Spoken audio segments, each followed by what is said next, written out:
we are losing our listening. We spend roughly 60% of our communication time listening, but we're not very good at it. We retain just 25% of what we hear. Now, not you, not this talk, but that is generally true. Let's define listening as making meaning from sound. It's a mental process, and it's a process of extraction.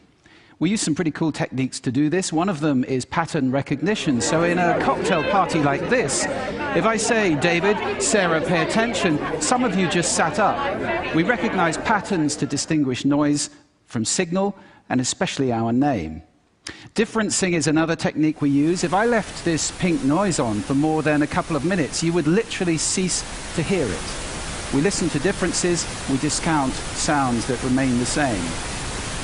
And then there is a whole range of filters.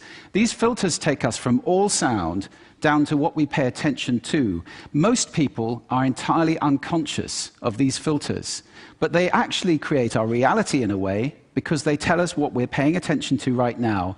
I'll give you one example of that. Intention is very important in sound, in listening. When I married my wife, I promised her that I would listen to her every day as if for the first time.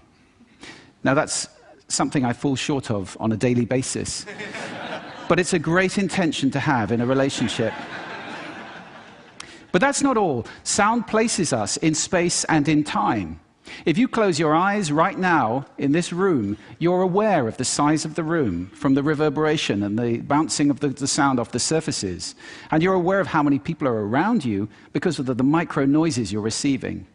And sound places us in time as well, because sound always has time embedded in it. In fact, I would suggest that our listening is the main way that we experience the flow of time from past to future. So, sonority is time and meaning, a great quote. I said at the beginning, we're losing our listening. Why did I say that? Well, there are a lot of reasons for this. First of all, we invented ways of recording. First, writing, then audio recording, and now video recording as well. The premium on accurate and careful listening has simply disappeared. Secondly, the world is now so noisy, with this cacophony going on visually and auditorily, it's just hard to listen. It's tiring to listen. Many people take refuge in headphones, but they turn big public spaces like this, shared soundscapes, into millions of tiny little personal sound bubbles. In this scenario, nobody's listening to anybody. We're becoming impatient. We don't want oratory anymore, we want sound bites. And the art of conversation is being replaced, dangerously, I think, by personal broadcasting. I don't know how much listening there is in this conversation, which is sadly very common, especially in the UK. We're becoming desensitized. Our media have to scream at us with these kind of headlines in order to get our attention. And that means it's harder for us to pay attention to the quiet, the subtle, the understated. This is a serious problem that we're losing our listening. This is not trivial, because listening is our access to understanding. Conscious listening always creates understanding, and only without conscious listening can these things happen. A world where we don't listen to each other at all is a very scary place indeed. So I'd like to share with you 5 simple exercises, tools you can take away with you to improve your own conscious listening. Would you like that? Yes. Good. The first one is silence. Just 3 minutes a day of silence is a wonderful exercise to reset your ears and to recalibrate so that you can hear the quiet again. If you can't get absolute silence, go for quiet. That's absolutely fine. Second, I call this the mixer. So even if you're in a noisy environment like this, and we all spend a lot of time in places like this, listen in the coffee bar to how many channels of sound can I hear? How many individual channels in that mix am I listening to? You can do it in a beautiful place as well, like a lake. How many birds am I hearing? Where are they? Where are those ripples? It's a great exercise for improving the quality of your listening. Third, this exercise I call savoring, and this is a beautiful exercise. It's about enjoying mundane sounds. This, for example, is my tumble dryer. It's a waltz. 1, 2, 3, 1, 2, 3, 1, 2, 3. I love it. Or just try this one on for size.